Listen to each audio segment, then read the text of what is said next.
नमस्कार। आज हम बताएंगे कि आपका ये कौन सा जन्म है। प्यारे दर्शकों, जिस प्रकार आज की ज्योतिष मोबाइल पर, लैपटॉप पर और इंस्ट्रूमेंट पर निर्भर है, जिस प्रकार आज के डॉक्टर्स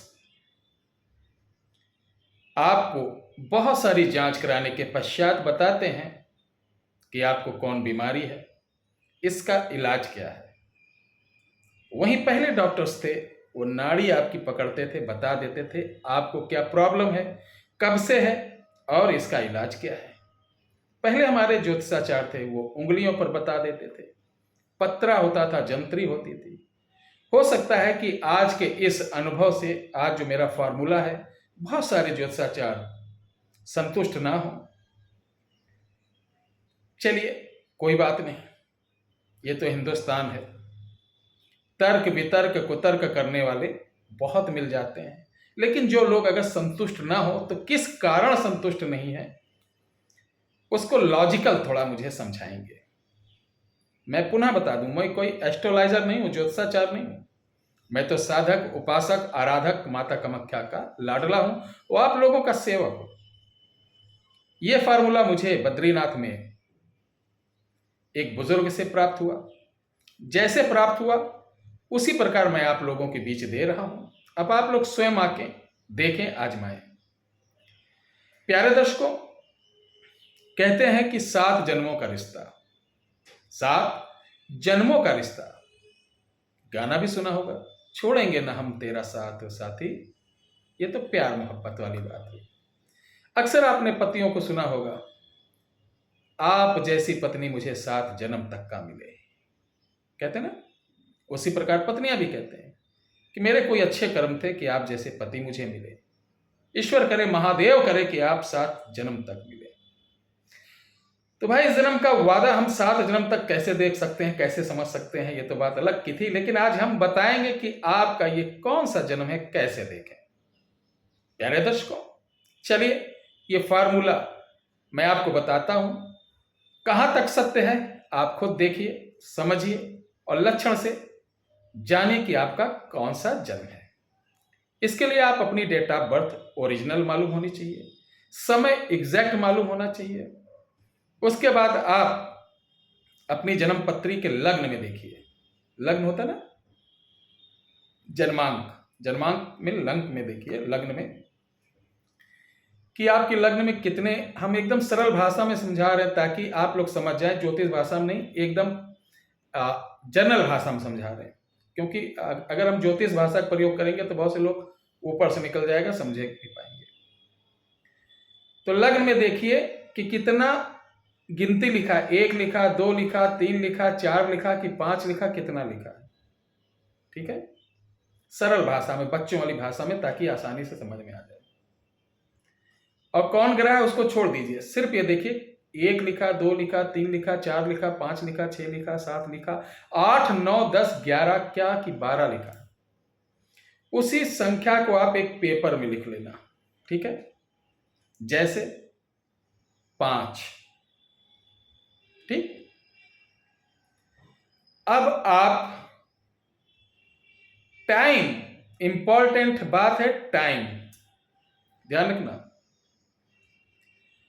अगर आपका जन्म मान लो 12:05 पे हुआ तो मिनट या सेकंड की इसमें गणना नहीं की जाएगी, सिर्फ हॉर्स यानी घंटे की। तो इसमें घंटा कौन चलेगा, ये नहीं कि 12 के बाद 1, 2, 3, 4, इसमें चौगड़िया वाला यानी 24 जो रेलवे टाइम में चलती है। मान लीजिए आपका जन्म दिन में 12 बजे हुआ। ठीक है, कितने बजे, दिन में 12। या मान लीजिए रात को जब 12 बजता है तो जो रेलवे की घड़ी होती है, जिसे चौगड़िया की घड़ी, वो 24 बताती है। ठीक है, 24। फिर 1, 2, 3, 4, 5, 6, 7, 8, 9, 10, 11, 12, 13, 1 को 13 बजा देगी, 2 को 14, इस तरीके से। तो मान लेते हैं चलिए कि आप 1:15 पैदा हुए, तो हम उधर क्या हुआ था 5, मान लो लग्न में आपके 5 लिखा है और 1:15 पैदा हुए, तो 5 1 6 जोड़े। अब 6 को आधा करिए, टोटल जो घंटे का और लग्न का जो अक्षर हो टोटल करिए, टोटल को आधा करिए। अब 6 को आधा करिए 3 बच्चा, ध्यान से सुनना, 3 बच्चा ना। अब इस 3 गिनती को आप अपने तिथि से, अब ध्यान रखिए तिथि होती कि आप किस तिथि को, पंचमी को हुए कि छठ को हुए, उस दिन की तिथि लेना, 3 में वो जोड़ना, पहले आधा करना और फिर 3 में वो जोड़ना। यानी मान लो छठ को हुए तो छठ 6 के बाद 7 8 9, टोटल फिर 9 बना, 9 बना तो 9 क्या हुई, विषम संख्या, विषम संख्या हुई ना।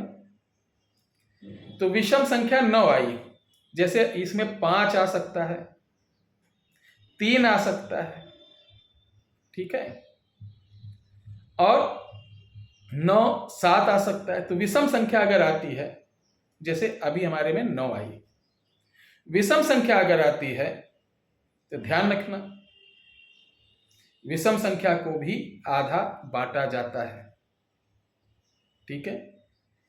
तो जैसे सेकंड मिनट को हम अवॉइड कर देते हैं, वैसे विषम संख्या को हाफ करने के बाद जो जैसे 4.5 आया तो 1/2 को हटा देंगे, 30 को सिर्फ 4 लेंगे, तो चौथा जन्म आपका। सम आया, जैसे आपका 8 आया, 6 आया, 6 का आधा करेंगे मूलांक के बाद तो तीसरा जन्म। 2 आया तो उसका आधा करेंगे, पहला जन्म। 0 आया तो आप समझ जाइएगा कि जो है ना कि 84 लाख योनियों से भटकते भटकते तब आपको प्रथम मनुष्य जीवन मिला है। इसको देखिए, आजमाइए, क्या सत्य है क्या असत्य। लेकिन जिन बुजुर्गों ने मुझे बद्रीनाथ में ये दिया है, बहुत ही चमत्कारी पुरुष, और उनका प्रसाद कभी असत्य नहीं हो सकता। बाकी मैं जीरो हूं, मुझे कुछ नहीं आता जाता, अज्ञानी आदमी हूं। आप लोगों की जो जूठन मिल जाती ज्ञानियों लोगों की, वही आप तक परोसता हूं। जय श्री राम, हर हर महादेव।